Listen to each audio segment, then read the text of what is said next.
So I wanted to come in really quick and talk to you guys about something that is pretty new to me, and it's what I like to call professional chaos. Excuse me if it seems like I'm like looking around.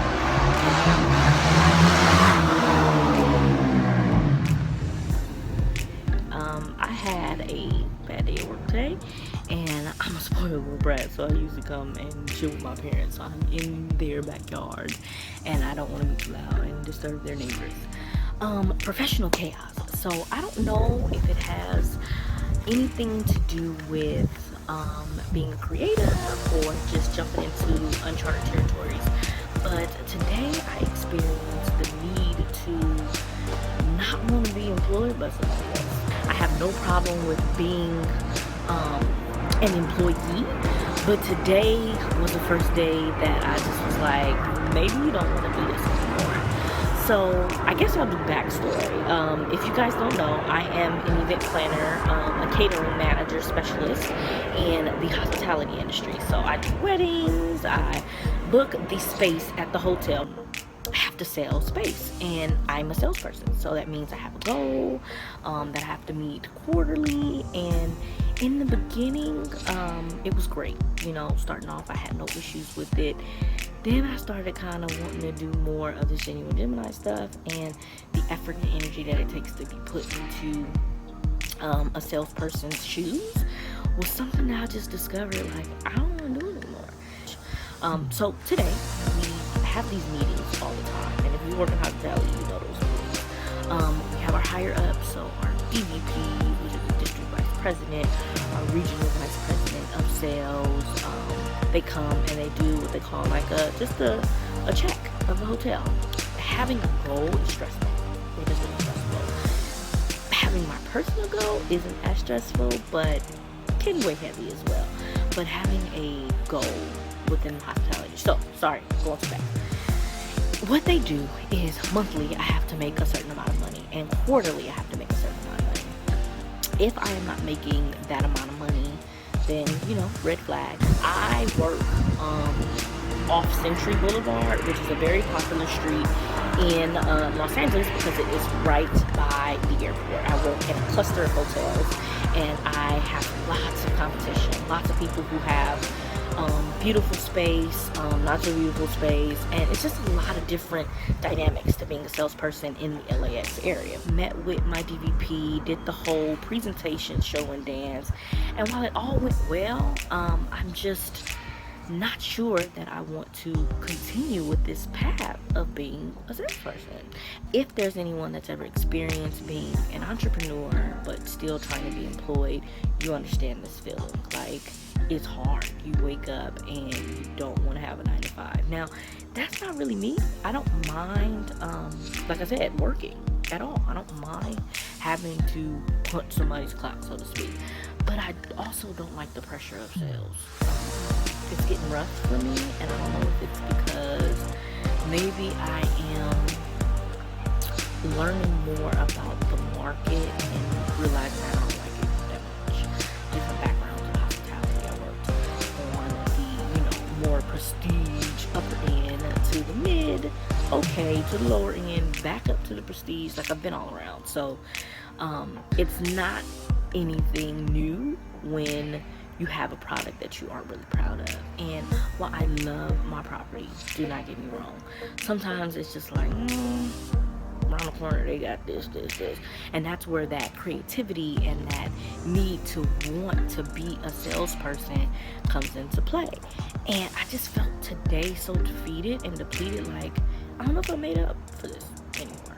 Like, it is second quarter, and we are in the second month of the second quarter, and I did not make my April, and I'm not looking good for May, and that doesn't mean anything. There's sometimes where you can have a quarter, it be horrible, and then you just knock it out of the ballpark last month, and it's like, ooh, nothing ever happened. As a matter of fact, I have an old coworker that my general manager always say, I'm not even going to ask you how you're doing right now. I'm not going to ask you if you're gonna make your quarter, because you always are last minute.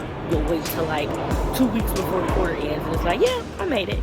And that's how hospitality is. So it's the adapting, it's the understanding, it's all that good stuff. But anyway, so I had a great conversation with my DVP, and she just asked me, what can you bring more to this property that you haven't already? And I'm like, I can do this, giving the kind of robotic answers. But as I'm giving them, I'm like, but do I really want to? Is that really something that I'm interested in? Continue to give myself to this corporation, so blessed to have. So it's opportunity versus passion. What do you prefer?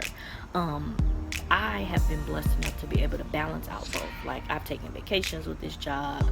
I have been blessed financially because of this job. I just enjoy this job. But it's the concept of selling and having to go out. And I joke all the time with my coworkers. I always say, I don't like people. And they're like, but you're in sales.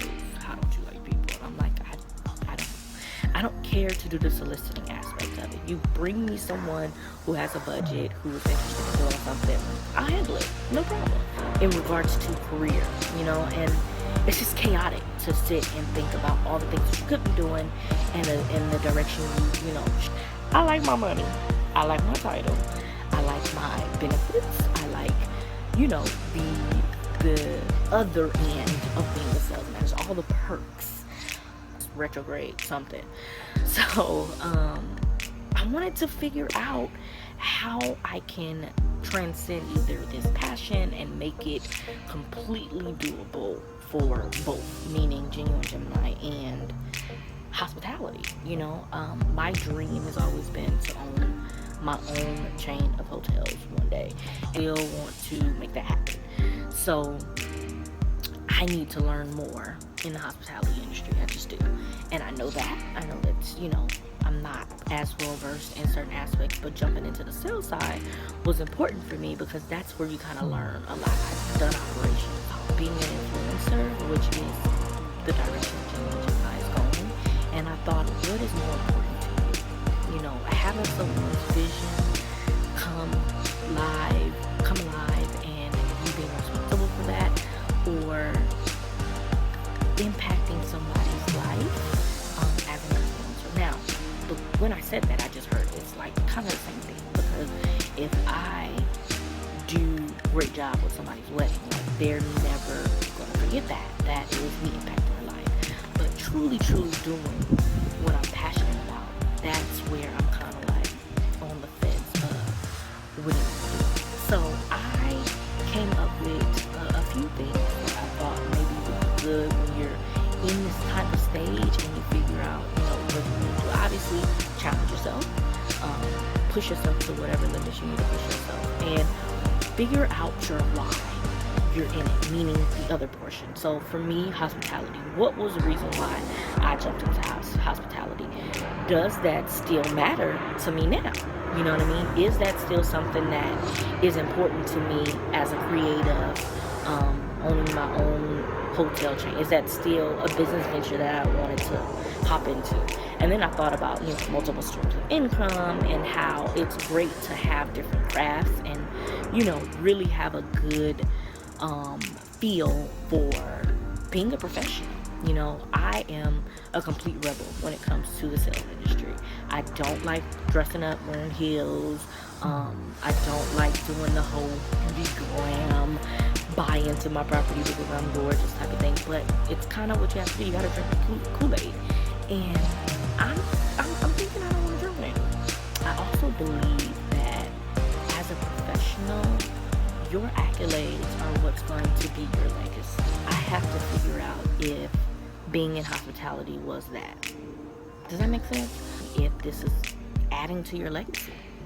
It gets real crazy. You toss so many ideas up. It's me saying you couldn't take care of being a sales manager. You couldn't conquer it. And then it kind of goes hand in hand with this whole social media stuff, because I hate social media. So I'm like, just hire somebody to do it. And it's like, no, you gotta conquer it. So I'm really on the fence of what to do. And I I know that there's plenty of other people out there who have experienced that. So I don't know what direction I'm going to take. I don't know if professionally this is where I want to be any longer, or if I'm going to continue to be. But I do know that I need to be happy. And while I'm happy for a host of reasons, I need to make sure that my happiness is consistent. Cannot be that person that wakes up and hates their job. I just can't. I can't be the person that is going to work every day wishing that they had a job. It's just not gonna happen. So, these meetings happen. I have another one in another 2 months, and this is like I said, quarterly checkup. So we'll see how I'm doing right now. Obviously, I'm not gonna make any rational decisions, but the industry is so big, it's so small. At the same time, I can do so many different things in it, and I know I'll be okay. But it really, really got me to thinking, where are you professionally? And is it chaotic? Do you want to get rid of that, chaotic vibe and do something that is truly making you happy and not really chasing money? Because while I love my money, I need to feel fulfilled. I need to do things that are going to have me 1,000% content with the steps that I'm taking for my, overall growth. So, if you feel the same way I feel, leave a comment below. Thank you so much for watching this video. Make sure you thumbs it up, subscribe, tell everybody. Always remember to be loved.